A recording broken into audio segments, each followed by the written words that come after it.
आइए सुनिए, देखिए, समझिए सनातन सत्य। जैसी दृष्टि वैसी सृष्टि, दृष्टि विज्ञान। कुदरत, कुदरती रचना एवं कुदरत के कानून से शाश्वत सुख की प्राप्ति। जोधपुर के परम पूज्य महात्मा उपासक प्रोफेसर डॉक्टर सोहन राज तातेड़ के निर्देशन में सनातन सत्य। जैसी दृष्टि वैसी सृष्टि, दृष्टि विज्ञान।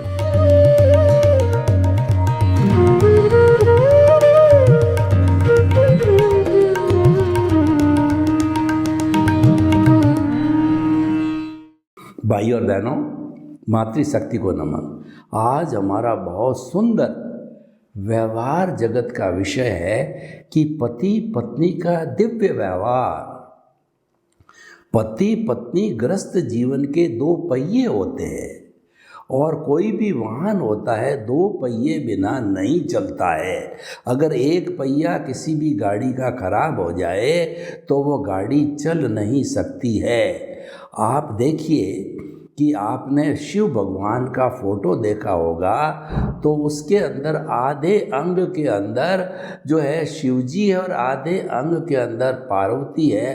पार्वती शक्ति का रूप है और शिव है कल्याण का है और साथ साथ में दुर्जनों के लिए संहार का भी है, क्योंकि ये तो सृष्टि का संतुलन है कि अच्छा काम करने वाले को अवार्ड दो और गलत काम करने वाले को पनिशमेंट दो, तभी ये प्रकृति चल सकती है। प्रकृति हमेशा न्याय करती है, कभी भी अन्याय नहीं करती है।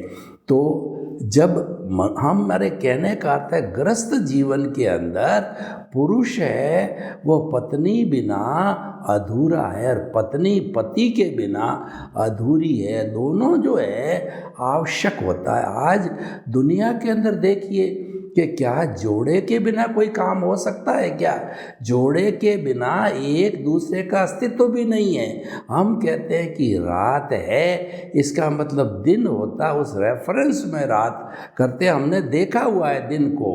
और अंधेरा है, हमने प्रकाश देखा जब हम अंधेरा कहते हैं। दुख को हमने देखा है और उसका विपरीत विलोम शब्द होता है, सुख होता है, क्योंकि अवस्था है। और अवस्थाएं जो मात्र जो है वो परिवर्तनशील होती है। अवस्था मात्र जो है विनाशी होती है। अवस्था मात्र संजोग के अधीन होती है, वो आने वाली होती है, जाने वाली होती है। कोई भी अवस्था जो है स्थायी नहीं होती। इस दुनिया में स्थायी तत्व केवल एक ही है, वो हमारी मूल स्वरूप की आत्मा है। कोई भी जीवित प्राणी है उसके अंदर स्थायी तत्व उसकी आत्मा अजर अमर अविनाशी सच्चिदानंद है। वो भूत भविष्य वर्तमान में एक सी रहती है, उसमें कभी कोई बदलाव नहीं आता। इसको छोड़ करके सब परिवर्तनशील है। पूरा जो जड़ है वह अवस्था है और वो पुद्गल है, वो गलन मिलन धर्मा है, जुड़ता रहता है, उसमें फ्यूज़न होता है, यूनियन होती है और उससे सारी दुनिया चलती है। संचरण होता है, जो संचरण करता है वो संसार कहलाता है। संसार में हर क्षण हर वस्तु बदलती है, क्योंकि जड़ का जो है वो पर्याय होता है, पर्याय मोड होता है। उस मोड को जो हम कहते हैं कि उत्पाद होता है, विनाश होता है। ये अवस्था का उत्पाद और विनाश होता है, लेकिन तत्व रूप के अंदर वो द्रव्य होता है, या तो वो जड़ है या चेतन है। दुनिया में दो ही तत्व। तो हम कहना चाहते हैं कि पति पत्नी, यानी हमारी भारतीय संस्कृति में शादी का, विवाह का जो कॉन्सेप्ट है मैरिज का, वह मैरिज मात्र जो है दो शरीर का मिलाप ही नहीं है। वो ये है कि जब 7 फेरे दिए जाते हैं तो 7 कस्में दिलाई जाती है कि हम एक दूसरे की रक्षा करेंगे, एक दूसरे के सुख दुख में भागी रहेंगे और हमारी जो भी संपत्ति बच्चे होंगे दोनों के बराबर बराबर के होंगे और हम धार्मिक क्रिया मिलकर के करेंगे, सुख दुख को बांट के करेंगे और एक दूसरे के प्रति अंडरस्टैंडिंग बना के रखेंगे। यानी पति पत्नी मात्र जो है उनका वही रूप नहीं होता है, वो तो मित्र होते हैं। पत्नी पति की मित्र होती है और सबसे बड़े कष्ट के अंदर वो सहयोगी होती है। और हर पत्नी आज जो है दुनिया का इतिहास उठा करके देखिए कि मानव के विकास में, मानव के उत्थान के अंदर जो स्त्री का जो है हमेशा स्थान रहा है। पुतली बाई को देखिए, उस माँ के संस्कारों से महात्मा गांधी विश्वविख्यात हुए। और जो है वो शिवाजी को देखिए, तो शिवाजी को उनकी माँ के संस्कार मिले, तब जाकर के शिवाजी जो है शिवाजी बन पाए। किसी को भी देख लीजिए, क्योंकि जो बच्चा जन्मता है वो माँ के गर्भ से जन्मता है और माँ बच्चे की प्रथम पाठशाला होती है। माँ जो पहले तुतली तुतली भाषा में बोल के सिखाती, उसी को ही मातृभाषा कहते हैं। और मातृभाषा सबसे स्वीट होती है क्योंकि वो माँ के द्वारा सिखाई जाती है। माँ एक वात्सल्य मूर्ति होती है, माँ एक प्रेम का खजाना होता है और माँ का स्थान दुनिया में भगवान भी नहीं ले सकता। और जो माता पिता होते हैं वो संसार के भगवान होते हैं। यहाँ तक हमारे शास्त्रों में कहा गया है कि अगर संतान माता पिता के पैरों को रोज खोल करके वो पानी पिए तो भी उस ऋण से वो उऋण नहीं हो सकते हैं। इतना उनका बहुत बड़ा एहसान होता है।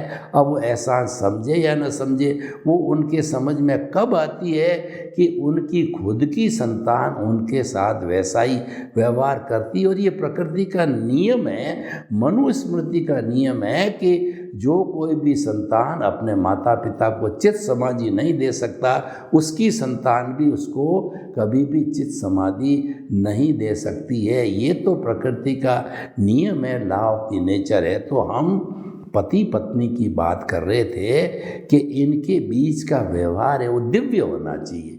दिव्य का मतलब है ईश्वरीय व्यवहार होना चाहिए, क्योंकि दोनों फ्रेंड्स भी है, जीवन भर साथ रहने वाले भी है, कोई चीज़ गोपनीय नहीं है, उनका सारा व्यवहार ट्रांसपेरेंट है। तो व्यक्ति अगर समझ ले तो वो दिव्य व्यवहार क्यों नहीं करे। मैं तो जब कोई भी नया कपल जो है शादी करके मेरे पास आशीर्वाद लेने को आता है तो मैं उनको 50-50 का आशीर्वाद देता हूँ। इसका अर्थ ये है कि तुम 50-50% के पार्टनर हो, सुख के, दुख के, संपत्ति के, प्रेम के, सम्मान के, आनंद के, संतान के और जो है वो सामाजिक कार्यों के। तो उसके अंदर पति पत्नी दोनों को न्यायपूर्वक चलना चाहिए। दिव्य व्यवहार है वो 50-50 का होना चाहिए, यानी गिव एंड टेक इक्वल होना चाहिए।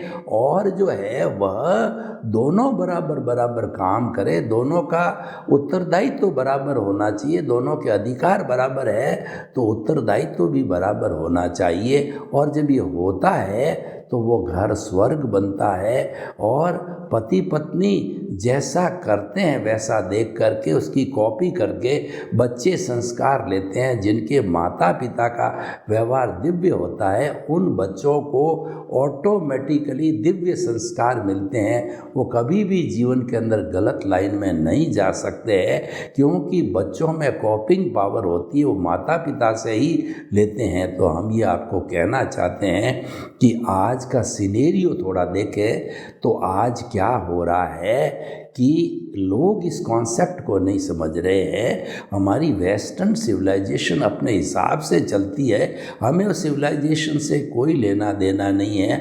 वहाँ यौन संबंधों पर ज़्यादा जोर दिया जाता है।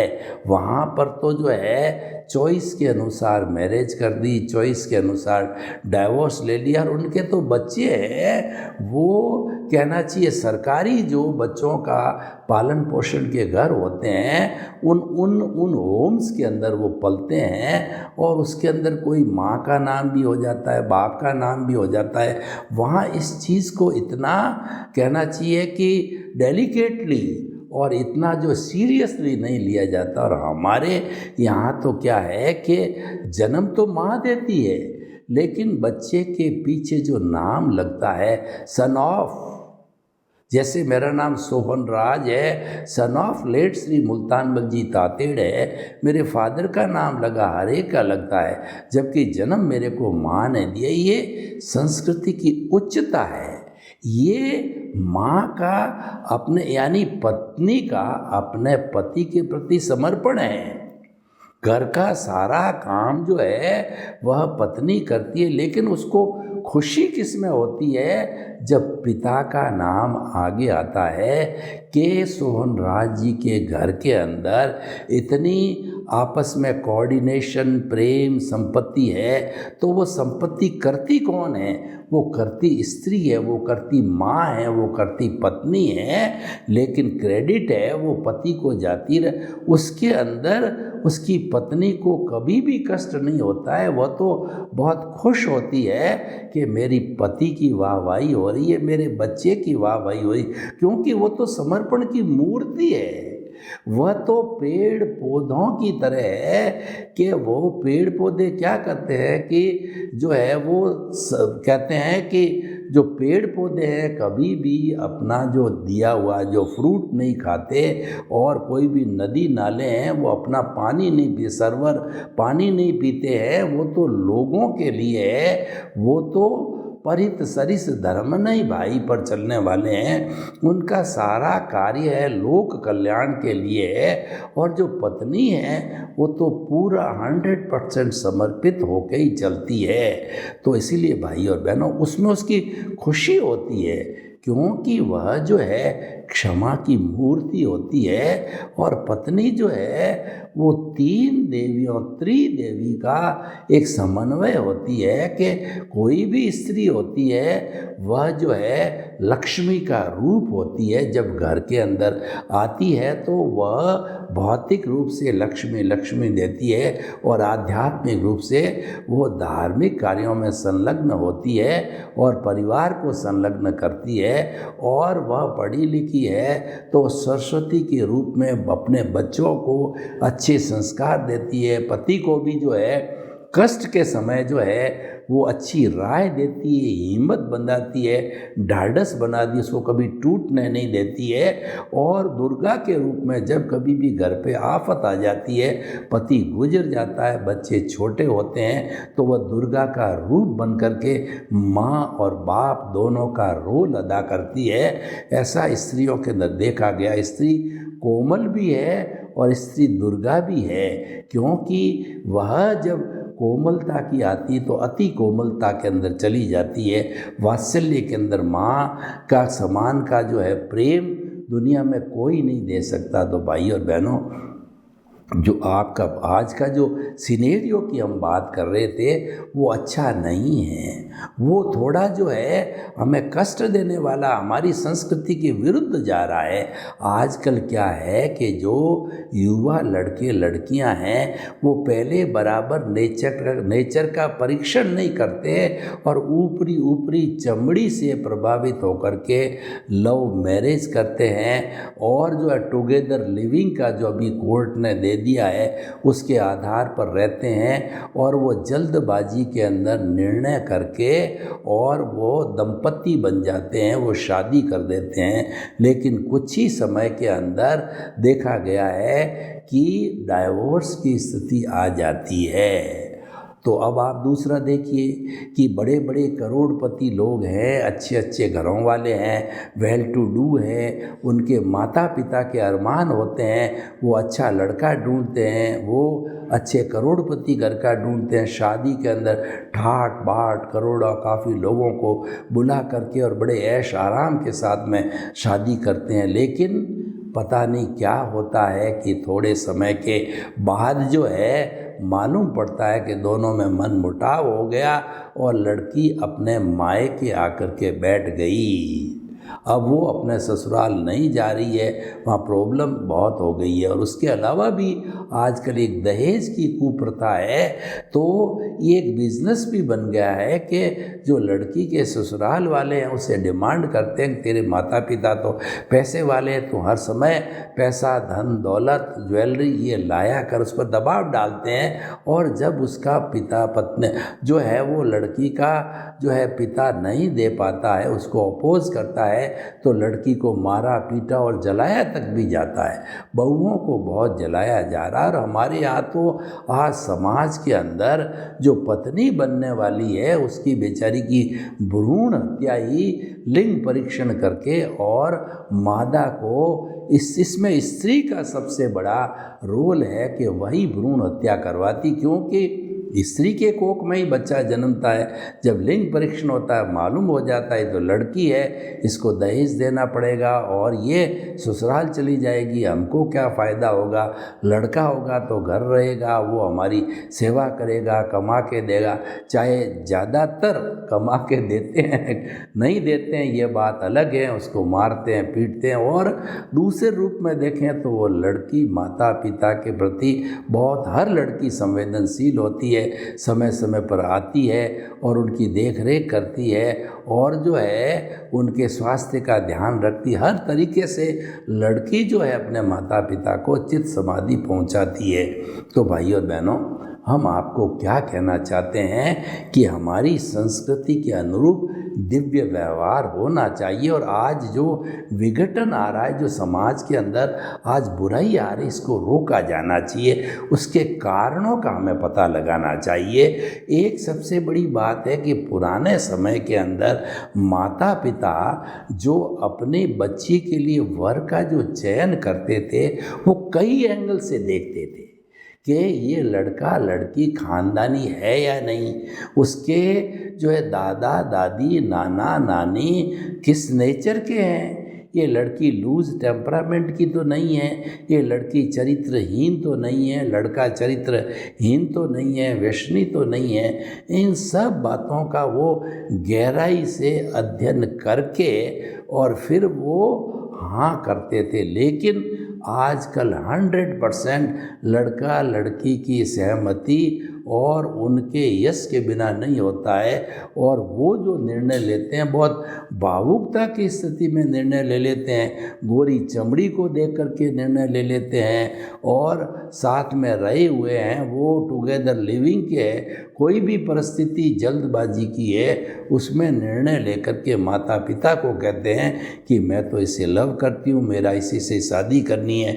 और माता पिता कहते हैं माँ लड़का नहीं करता, लड़की नहीं करती। ये सबसे बड़ा दुर्गुण आ गया है, और माता पिता को उसमें पूरा इन्वॉल्व नहीं करने के कारण आजकल हमारा पति पत्नी का दिव्य व्यवहार कहिए या शादी मैरिज है, उसके अंदर बहुत बड़ी कहना चाहिए कमियां आ गई है, डाइवोर्स की स्थिति पैदा हो गई है। और देखिए कि दिव्य व्यवहार रखने के लिए चाहे लड़का हो या लड़की हो, दोनों में पेशेंस और टॉलरेंस होना चाहिए। जब 50-50 की बात हमने प्रारंभ से कर दी है तो अपने न्याय से बाहर नहीं जाना चाहिए। यानी कि लड़के में या लड़की में यह सुपीरियरिटी कॉम्प्लेक्स नहीं आना चाहिए कि हम तो दोनों कमाने वाले, आप भी महीने का लाख रुपए कमाते तो मैं भी 80,000 कमाती हूँ, मैं कौन सी कम हूँ। और वो खाना पीना भी नहीं बनाती, या पति जो है वो घर की आवश्यकता की जो चीज़ होती है वो नहीं करता, बच्चों को ढंग से नहीं संभालता, वो जो है बिहेवियर है उसका अच्छा नहीं होता, टॉन्टिंग वे में होता है, और वो सस्पिशियस भी हो जाता है।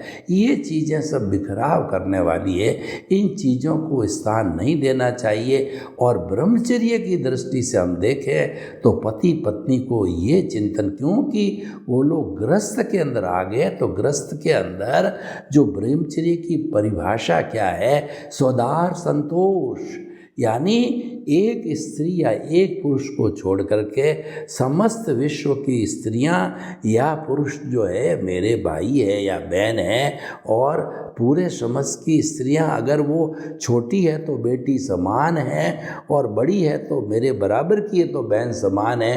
मेरे से बड़ी है तो मेरी माँ समान है, उससे बड़ी है तो वो दादी नानी के समान है।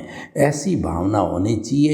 एक स्त्री को, एक जो है पुरुष में, एक पुरुष को एक स्त्री में संतुष्ट रहना चाहिए। उसको स्वदार संतोष कहते हैं। वह ब्रह्मचर्य की जो गृहस्थ के ब्रह्मचर्य की परिभाषा में आता है, तो इस चीज़ का बहुत ध्यान रखना चाहिए।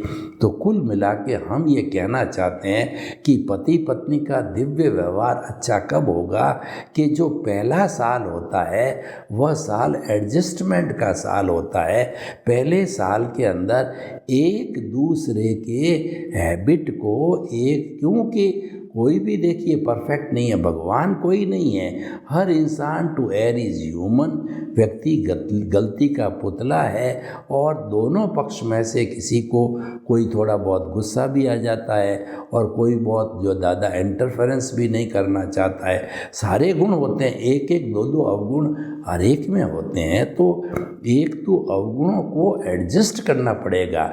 अगर 98 गुण है, 99 गुण है, एक अवगुण है, तो उसको एडजस्ट एवरीवेयर करना पड़ेगा।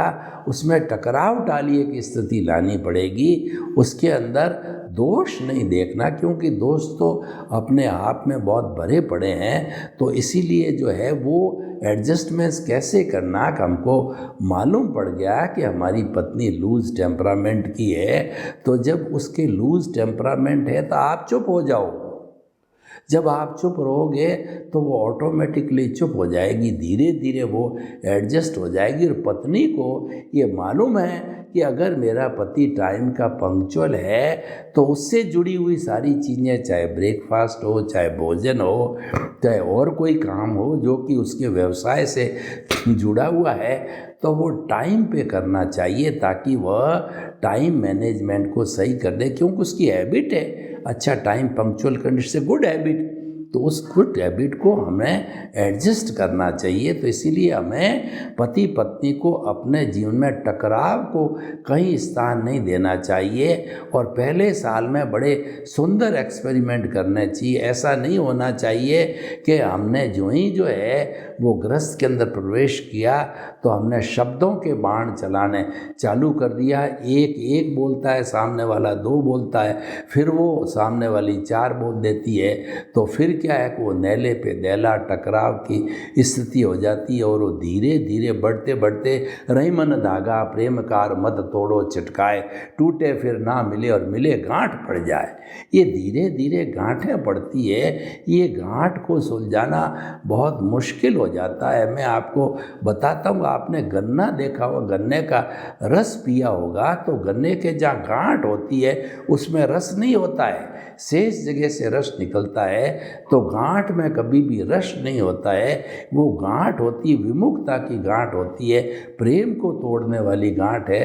तो हमारे पति पत्नी के व्यवहार के अंदर कभी भी गांठ पड़ने नहीं चाहिए, बल्कि दोनों एक दूसरे से मिले, बात करें तो उनको उत्सुकता होनी चाहिए और उनके अंदर प्रेम की एवरीडे श्री वृद्धि होनी चाहिए। उनको ये महसूस करना होना चाहिए कि हमको शादी हुए 10 साल हो गए, 20 साल हो गए, 50 साल, उनको लगना चाहिए 50 साल हो गए, ऐसा लग रहा है कि 50 दिन ही हुए हैं। ये उनके प्रेम का जो है वो एक प्रतीक है, ये उन दोनों के एडजस्टमेंट का प्रतीक है। और जो पति पत्नी अगर एडजस्टमेंट करते हैं तो कितना बड़ा फ़ायदा है कि वो घर है एक मंदिर बनता है, वह घर एक स्वर्ग बनता है और उसमें दोनों को खुशी रहती है।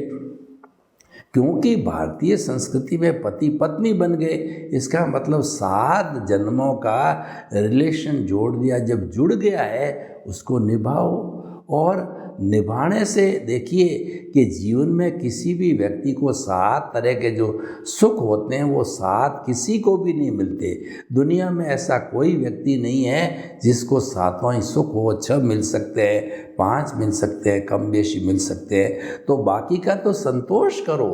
क्योंकि संतोषम परम सुखम।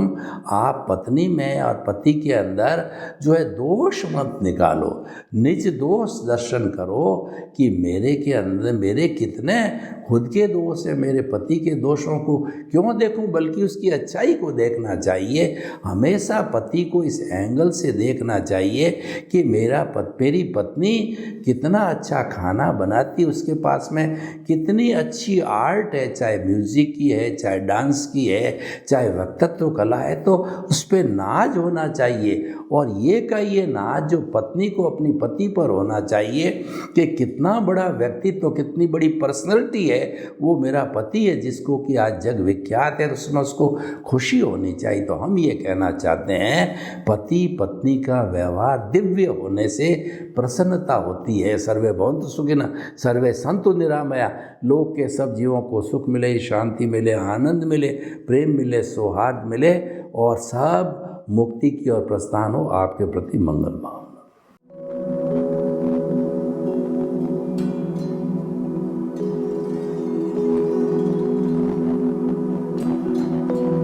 एक ऐसा अंतर्राष्ट्रीय ख्याति प्राप्त मानव जो गुरु प्रेरणा से पिछले 20 वर्षों से वानप्रस्थ जीवन जीते हुए 24 घंटे मानवता की सेवा में संलग्न है। एक ऐसा मानव जो अभी राष्ट्रीय अंतर्राष्ट्रीय टीवी चैनलों पर 7,500 एपिसोड के माध्यम से सनातन सत्य, आत्मविज्ञान एवं पुनरुत्थान, व्यवहार एवं निश्चय जगत के जीवनोपयोगी विषयों पर हृदय स्पर्शी प्रवचन कर चुका है। उस मानव का नाम है महात्मा उपासक प्रोफेसर डॉक्टर सोहन राज तातेड़।